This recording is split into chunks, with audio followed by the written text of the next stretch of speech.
Hey guys, welcome back to my YouTube channel. मेरा नाम अतुल शर्मा, सबका स्वागत करता हूँ। तो सैटरडे को मैंने एक लाइव किया था और बहुत सारे लोगों का एक ही सवाल था कि भैया हमारे जो मार्क्स हैं वो 45 से 55 के बीच में, 50-55 के बीच में फिक्स हो गए हैं, मतलब स्टक हो गए हैं, बढ़ नहीं रहे हैं। क्या किया जाए, मार्क्स बढ़ क्यों रहे हैं, ऐसा कि कौन सी स्ट्रैटेजी फॉलो की जाए कि मार्क्स को इंक्रीज़ किया जाए, क्योंकि पेपर आने वाला ऑलमोस्ट 10 से 12 दिन रह गए पेपर आने में। 5 तारीख को पहला पेपर है जी, और 6 को, मेरे ख्याल से 5 और 6 को ही ऑलमोस्ट सबके पेपर हैं।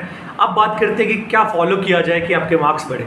देखिए, पहली बात तो ये समझते हैं कि एग्ज़ाम जो है बहुत ही पास आ चुका है, एग्ज़ाम का टाइम अब बहुत कम बचा है, तो उसमें क्या चीज़ें फॉलो की जाएँ, क्या ना फॉलो की जाए ताकि आपका एग्ज़ाम अच्छा हो।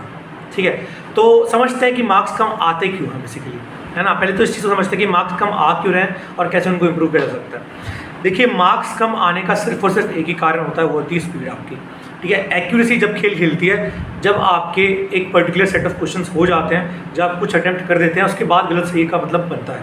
लेकिन अगर आप कुछ सवाल ही अटैम्प्ट नहीं कर पाते हैं तो आपकी एक्यूरेसी का कोई रोल ही नहीं बनता ना, उसमें रोल बनता है स्पीड का। फिर अगर सपोज करते हैं आपके 45 नंबर आए तो आपके अटैम्प्ट हो सकते हैं 48, 49, 50 मैक्सिमम, है ना। अगर आपके 55 मार्क्स आए तो आपके अटैम्प्ट हो सकते हैं क्या कहते हैं 57, 58, और 55 is not a bad attempt, 55 ठीक है, एवरेज अटैम्प्ट है 55। लेकिन अब बात यह है कि अगर आप कितने अटैम्प्ट कर रहे हो और आप, तो ऑब्वियसली मार्क्स फिर 45 से 55 के बीच में आएंगे। अब लेकिन फिर किया जाए भाई, इसका मतलब ये है कि आपकी स्पीड कहीं ना कहीं कम है, क्योंकि अगर इतने मार्क्स बन रहे हैं तो इतने बनने का कारण यही है कि आपके सवाल ही अटैम्प्ट नहीं हो पा रहे, और सवाल अटैम्प्ट ना होने का कारण ये है कि आपके क्वेश्चन नहीं पहुँच पा रहे हैं जितने आपको करने चाहिए थे, उतने आपके अटैम्प्ट नहीं हो रहे हैं। ठीक है, ये चीज़ समझ रहे हो आप, सीधी सी बात है कि जितने आपको अटैम्प्ट चाहिए थे वो नहीं हो रहे हैं, इसलिए आपके नंबर ऑफ क्वेश्चन हमेशा कम रह जा रहे हैं। अब वो सवाल हो क्यों नहीं रहे, आप देखते हो कि जो टॉपर है उसके 70 मार्क्स आ रहे हैं, किसी के 75 मार्क्स आ रहे हैं, कुछ मार्क्स आसान होते हैं, 75 भी आ जाते हैं, और उसमें पीओ में भी आते हैं, आरआरबी पीओ में भी।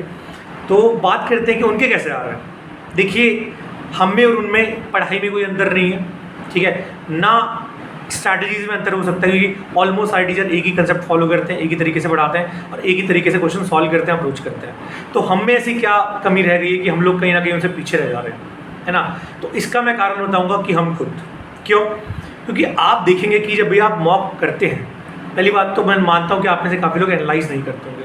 एनालाइज करने का क्या मतलब है कि देखो, आप ये चीज़ समझो कि सपोज करते हैं आज हमने मॉक लगाया और हमने 50 क्वेश्चन कर दिए, 2 दिन का क्वेश्चन गलत हो गया, मेरे 48 मार्क्स आ गए। ठीक है, अब बात ये है कि मेरे 50 क्वेश्चन ही क्यों हुए भाई, टाइम तो पूरे 80 क्वेश्चन करना था टाइम में, 45 मिनट में मेरे से पूरे 80 सवाल करने थे, पर 50 ही क्यों हुए, ऐसी क्या गलती करी मैंने।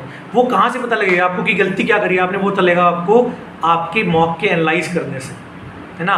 देखो, सपोज जैसे मान लेते हैं कि मैं जो कर रहा था, मैंने पजल बनाई, मैंने 4 पजल आई पेपर में, और मैंने हर एक पजल में दिए 5-5 मिनट, हर एक पजल में दिए 5-5 मिनट या 7.5 मिनट, और एक एवरेज ड्यूरेशन जो होता है पजल बनाने का वो 3 मिनट होता है मैक्सिमम, 3 मिनट होता है मैक्सिमम। मुश्किल से मुश्किल पजल आया 3-3.25 मिनट मान लो, 3.5, इससे ऊपर नहीं। तो कहने की बात ये, अगर मैंने 4.5 मिनट भी लिए पजल में एक में, तो 4 पजल के हिसाब से 6 मिनट मेरे ख़राब कर दिए मैंने। अब हमें लगता है कि हमने बना ली पजल, हमसे बन गई, चीज़ें सही हो गई, लेकिन आप वो चीज़ भूल गए कि पजल के लिए तो सिर्फ 3 मिनट ही थे। इसी तरह हर एक सवाल का एक स्टैंडर्ड सेट ऑफ टाइम होता है, उसमें आपको सवाल खत्म करना होता है, फिर आपको आगे बढ़ना होता है। मैं मानता हूँ, बिल्कुल एग्री करता हूँ कि कुछ सवाल लंबे होते हैं, कुछ सवाल में ज़्यादा टाइम लगता है, हो सकता है किसी पजल में 4 मिनट लग रहे हो सकता है, बिल्कुल हो सकता है, बट 99% हर केस में तो नहीं होता ना ऐसा, कुछ एक आधे रेयर केस में होता है, सब में तो नहीं होता। लेकिन अगर सब में ऐसा हो रहा है, आप अपना चेक करो मॉक का स्कोर, अगर मॉक का स्कोर कार्ड चेक करो, उसको एनालाइज करो, और आप देखो कि सब में अगर ऐसा हो रहा है तो कहीं ना कहीं आपकी स्ट्रैटेजी में कमी है। आप उस सेट ऑफ क्वेश्चंस को अच्छे से प्रिपेयर करो, उस पर प्रैक्टिस करो और उसके टाइम को रिड्यूस करो, मेन ये कंसेप्ट है। उस तरह से मान लेते अगर आप 10 क्वेश्चन सिंप्लीफिकेशन के आते हैं और सिंप्लीफिकेशन का टाइम होता है हार्डली 15 से 20 सेकंड, पढ़ना तो 20 सेकंड, इससे ऊपर बिल्कुल भी नहीं जी, बिल्कुल भी नहीं, मैं मानता हूँ इससे ऊपर बिल्कुल भी नहीं। ठीक है, और कुछ लोग 35 मिनट 30 सेकंड, 35 सेकंड बोल रहा हूँ, 35 मिनट 35 सेकंड 30 सेकंड 40 सेकंड लगा रहे हैं, तो वहाँ आप अपना 15 से 20 सेकंड एक क्वेश्चन पे फालतू लगा रहे हैं, और 15 से 20 सेकंड का मतलब है आपके पास 200 सेकंड फालतू लग गया है, जिसका मतलब है 3 मिनट फालतू लग गया है, और 3 मिनट में कम से कम 3-4 सवाल तो बन सकते थे।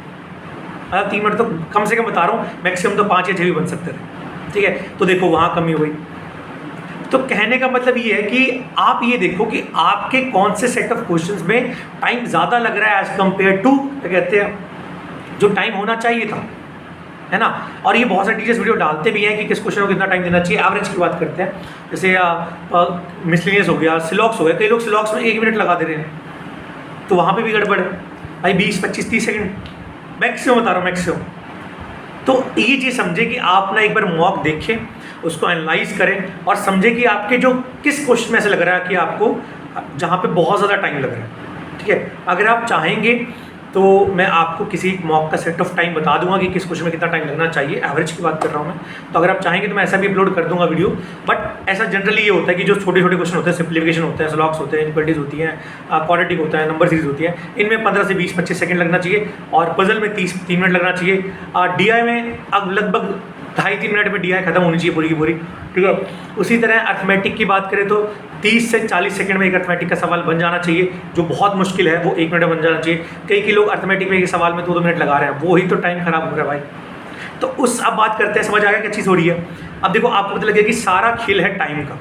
आप टाइम क्या कर रहे हो, किसी एक क्वेश्चन पे वेस्ट कर रहे हो। तो अब उसको कम कैसे किया जाए। आपने आइडेंटिफाई कर लिया मॉक में जाकर कि आपको इस चीज़ में बहुत टाइम लग रहा है जी, बाकी सब सही है। तो अगर आप उस पर मेहनत करो और लगातार अगले 5 दिन मेहनत करो, तो आप मैं डेफिनेटली कह सकता हूँ कि उस टाइम को बहुत कम कर दोगे। उस पर लगातार 2-3 घंटे मेहनत करो डेली।